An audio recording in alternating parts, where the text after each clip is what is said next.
Welcome to Our Hometown, the show where we take an in-depth look at some of the people and organizations that make this area great. I'm your host, Jim McCallum. This month, Jessica Swencki will tell us about the Brunswick County $152 million bond referendum that is on the ballot in November election. Also, we'll take a look at Brunswick Family Assistance's recent food drive. So stay with us in our next half hour as we explore our hometown.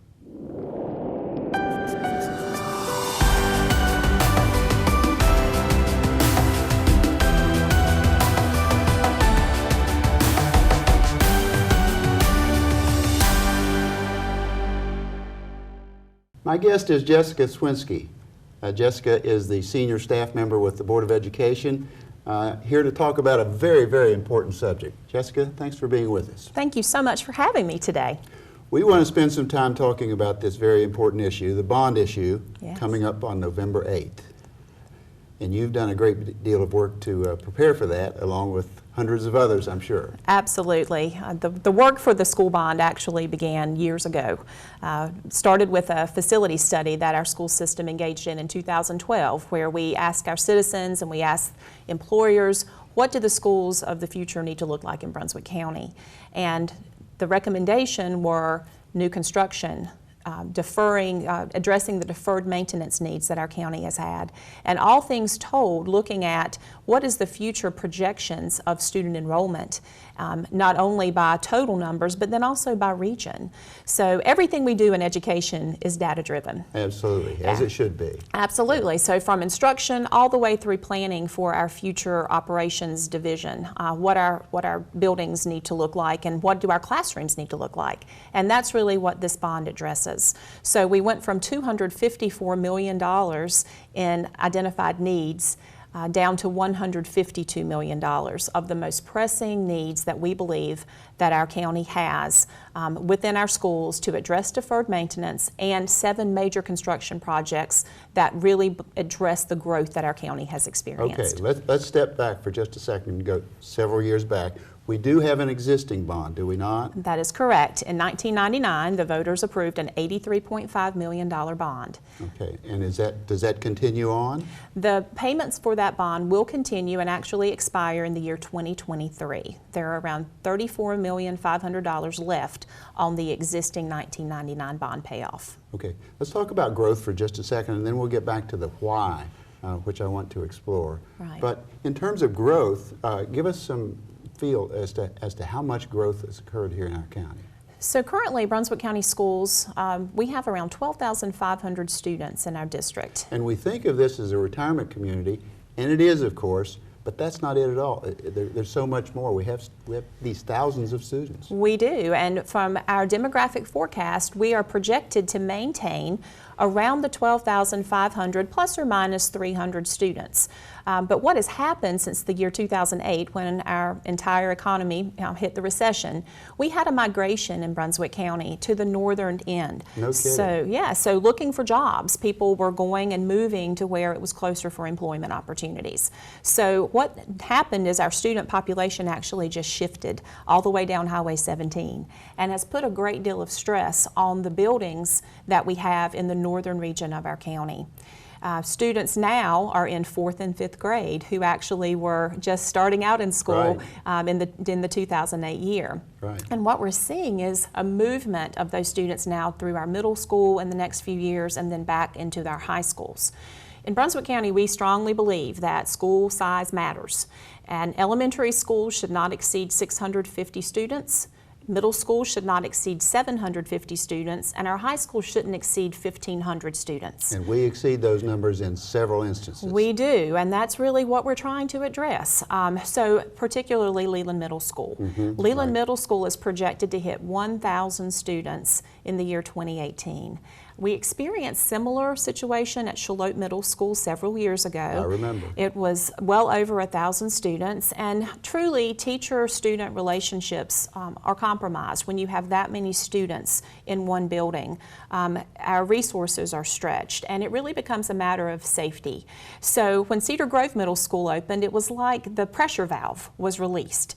And so both of schools, Cedar Grove and Charlotte, have seen great opportunities for students. We've seen student achievement rates increase, student attendance rates increase, and we need to give Leland Middle that same opportunity. There are improvements for each and every school, but let's step back and ask how you arrived at that. At each and every school, you must have done a good bit of work to determine those needs, working with the principal, the administrators, the students, actually.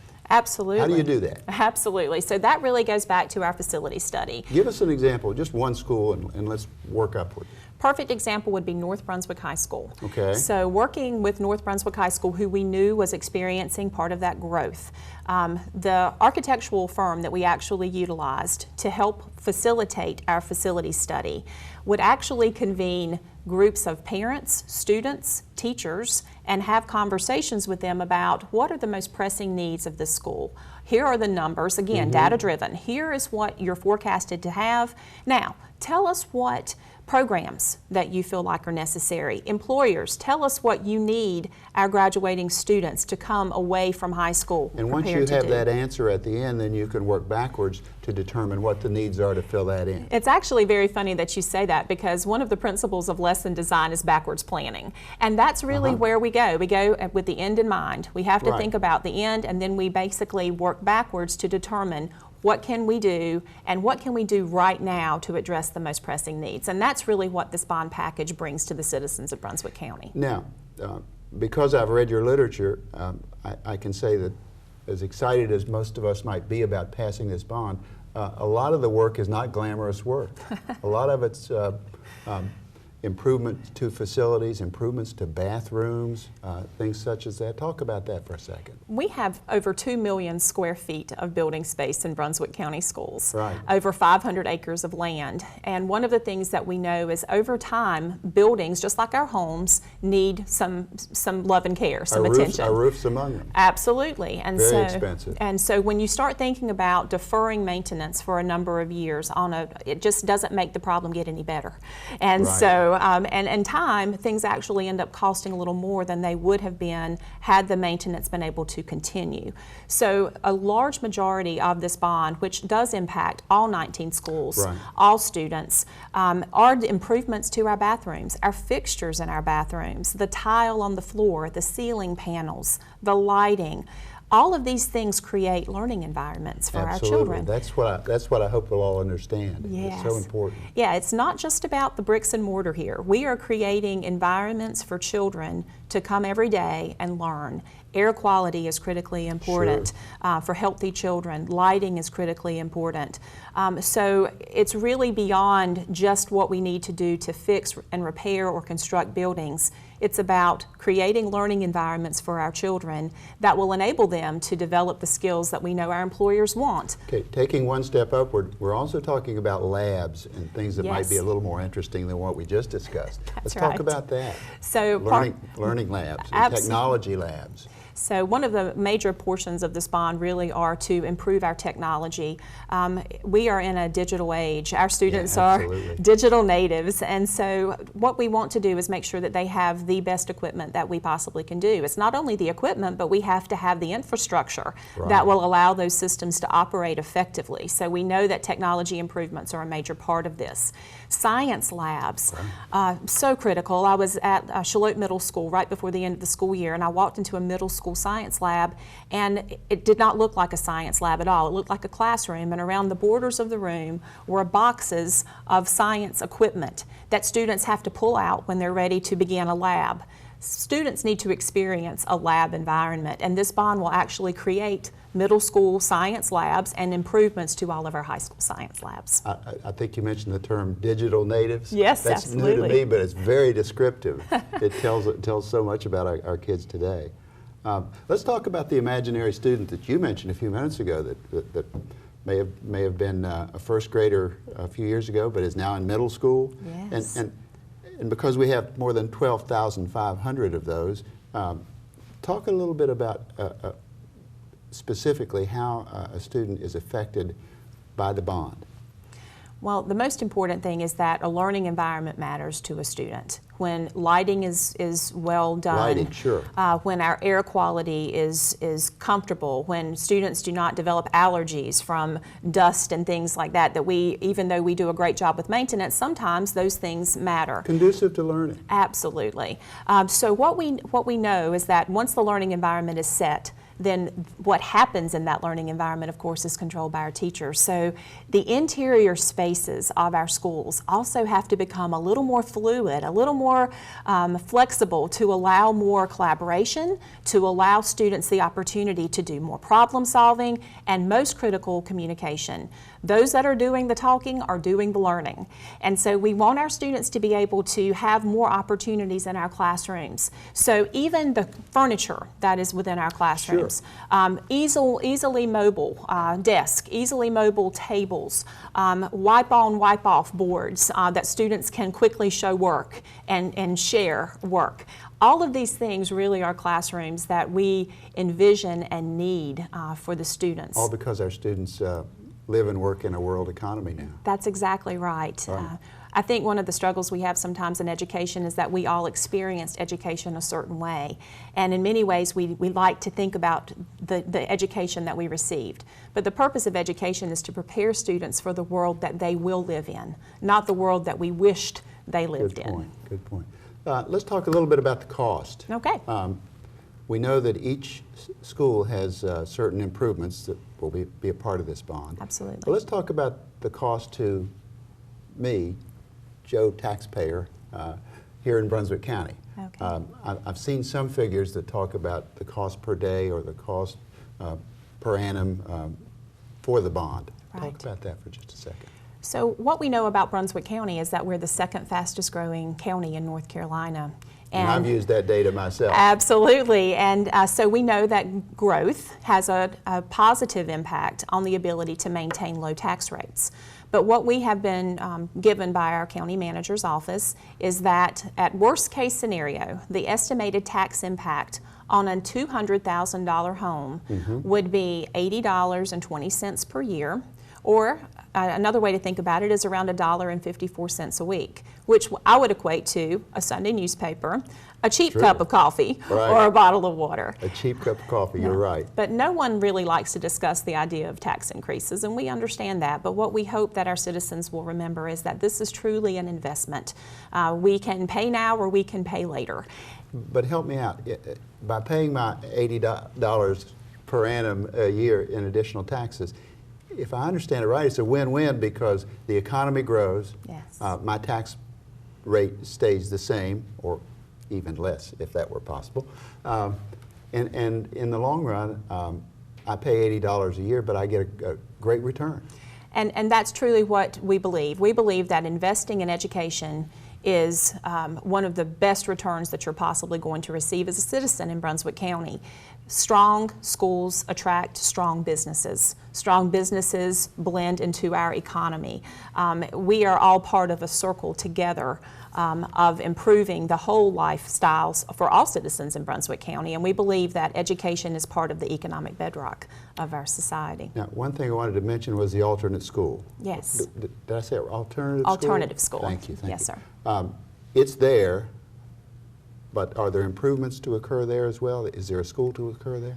Well, so in 1999, the voters in the first bond that we've passed in 1999 approved the construction of Brunswick County Academy. Okay. It was approved for the purpose of being an alternative school for middle and high school students who needed an alternative learning setting. The program at the time was in Southport, in an old building right downtown, and it needed tremendous amounts of improvement, and over the years has been adopted, and I think some improvements have occurred. But alternative programming was important to the voters, and it was approved, and it was the last construction project of the 1999 bond. Okay. It was built as an alternative school, which means that the classroom spaces are smaller. It has a capacity of 250 students. And I can see where some citizens might believe that because it has a fluctuating enrollment based on student need at any given time in the school year, that it may look as if that building is underutilized. It simply is not. It is totally being used in the manner by which it was intended, which is an alternative learning environment that can serve up to 250 students. Where's that school located? The school is located on Old Ocean Highway in wonderful. Supply. It brings students from all over Brunswick County who are bused there. It is a school of choice. Parents choose and students choose. When they need an alternative, they actually do apply to go to school and continue their education in this environment.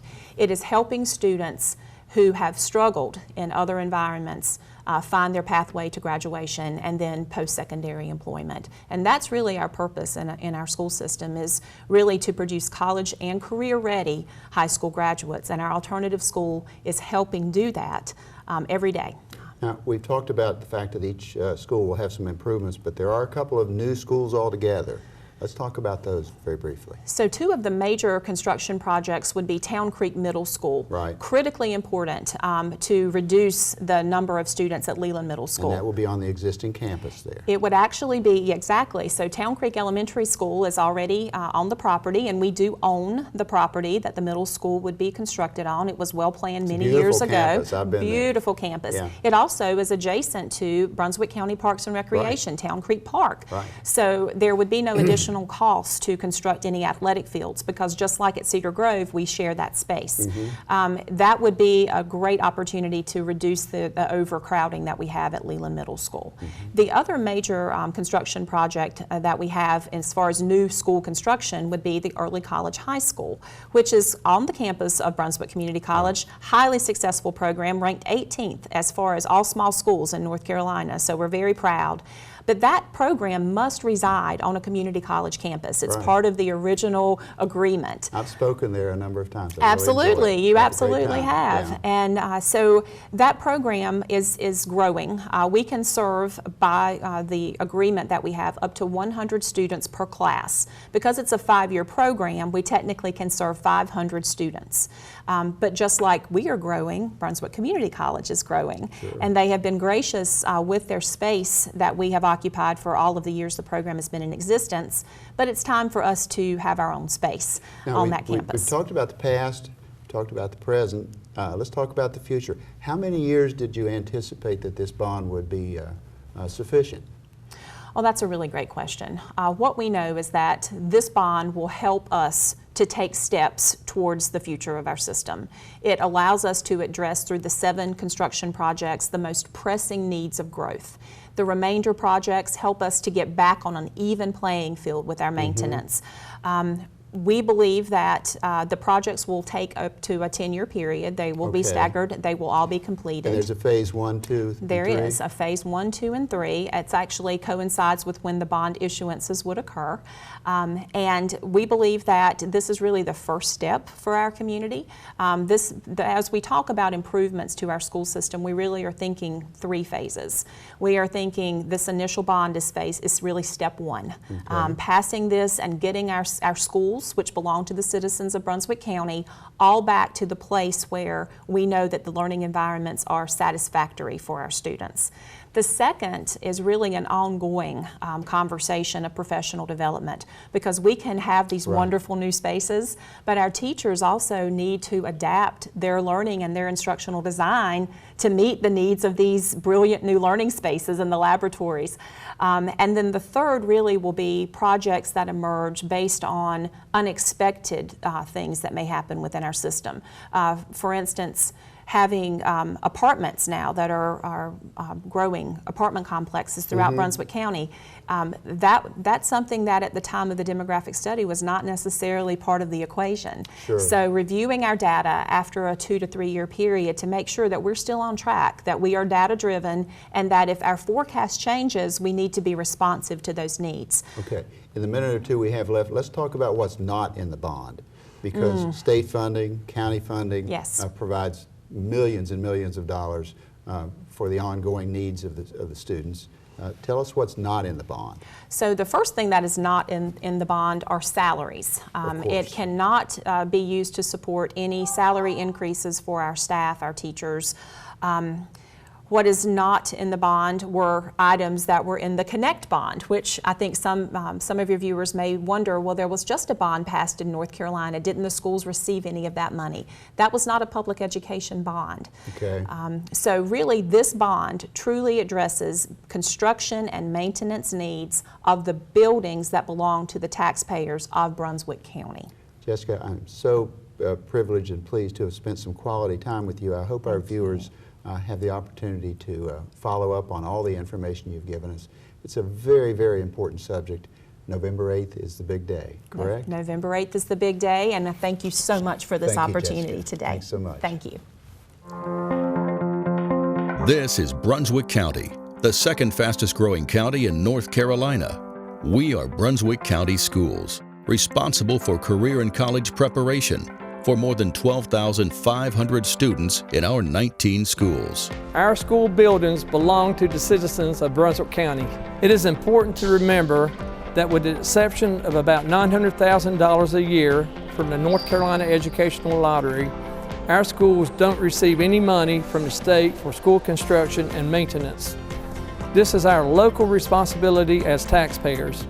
The last time our school system asked taxpayers in Brunswick County to approve a bond was in 1999, almost 2 decades ago. We simply cannot wait any longer to address the needs brought about by the growth our county is experiencing. The $152 million school bond projects that will be completed over the next 10 years will address 5 major themes: growth, accessibility and safety, how students learn, sustainability, lifelong wellness. Addressing the growth in Brunswick County requires immediate action for us to maintain a safe and effective educational environment for our students and for our teachers. School size directly impacts the climate, directly impacts how teachers build those relationships with their students.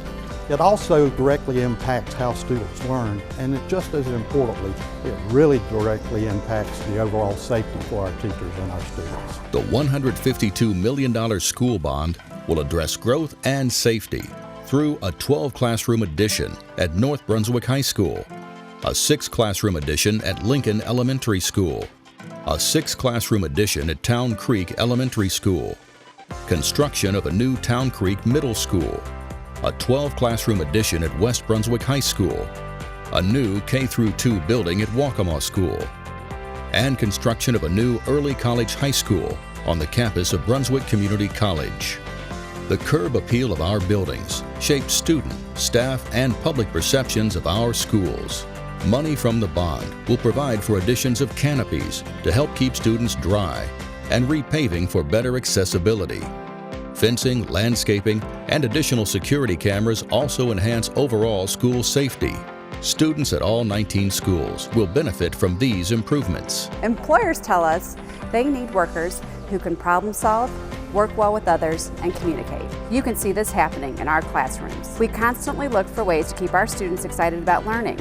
Technology is one of the most important tools. Our teachers are also designing hands-on experiences that require students to collaborate. This is what keeps our students engaged. The $152 million school bond will improve technology, science labs, career technical education, and more collaborative workspaces in all Brunswick County schools.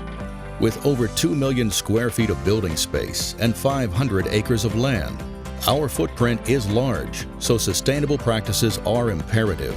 Energy-efficient lighting, heating, and mechanical systems can significantly reduce our environmental impact. Indoor air quality is critically important for healthy students and staff. Being a cheerleader and running track has really helped me to become a better leader, and it helps me to thrive in school.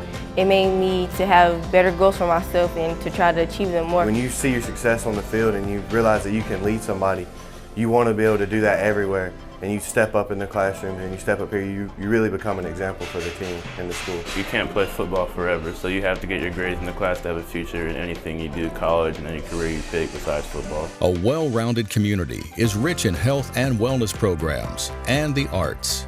The $152 million school bond will provide improvements to fine arts programs and athletic improvements for all middle and high schools. Upgrading lighting, improving field conditions, and female athletes' facilities are all projects that will be funded by the school bond. These improvements also benefit community partners who frequently use our facilities. One of the main reasons my husband and I retired to Brunswick County is because of the low tax rate. We don't have children or grandchildren in the local school system, but that doesn't mean we don't care about or feel a sense of responsibility to support our public schools. We must continue to invest in future generations the same way someone invested in us. We can pay now or we can pay later. If we expect our local economy to flourish, we must continue to support our schools. Voting on November 8th is one way we can all be advocates for our children. Citizens are asking, what is the estimated impact of the $152 million school bond on Brunswick County taxpayers? And doesn't the county still owe money on the 1999 school bond? It is important to remember that continued growth is likely to have a positive impact on the economy and Brunswick County's ability to maintain a low tax rate. But consider this, the tax increase that combines the remaining debt on the 1999 school bond with the new debt from the $152 million school bond on a home valued at $200,000 is estimated to be $80.20 a year, $6.68 a month, or $1.54 each week. Another way to think about it is the cost of a Sunday newspaper, one cheap cup of coffee, or a bottle of water each week. Thank you for voting November 8th. Thank you for voting November the 8th. I'm early voting October 27th. I'm voting on November 8th. Thank you for voting November 8th. We are Brunswick County Schools. We are yours, and we need your help. If we are to remain every child's chance and our community's future.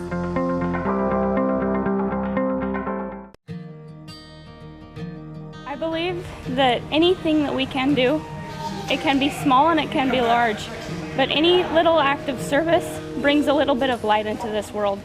And any little bit of light that is good will help bring light into this dark world, and it helps to comfort those that stand in need of comfort.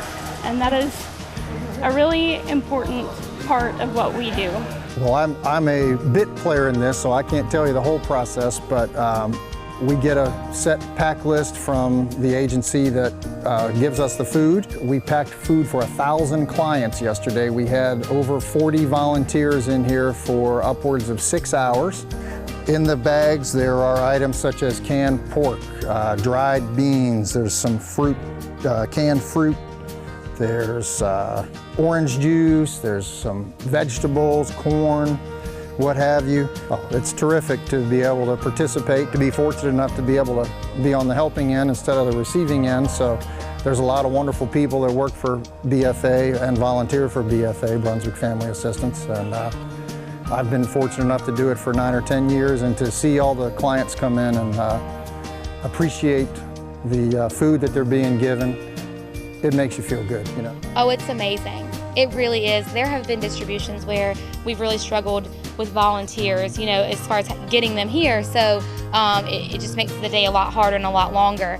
So to see this kind of turnout from Camp United Methodist and Jenny's Branch Baptist and the Christian Recovery Center, it makes a huge difference. It's amazing. How do you volunteer? You can contact me. I'm also our volunteer coordinator. So just contact me. We'll set up a time to chat, see what your interests are, and we'll get you started. Thank you for joining us this month on Our Hometown. If you have a story that you'd like to share on a future show, visit us at atmctv.com to tell us about it. Thanks again for joining us, and tune in again next month as we explore more of Our Hometown.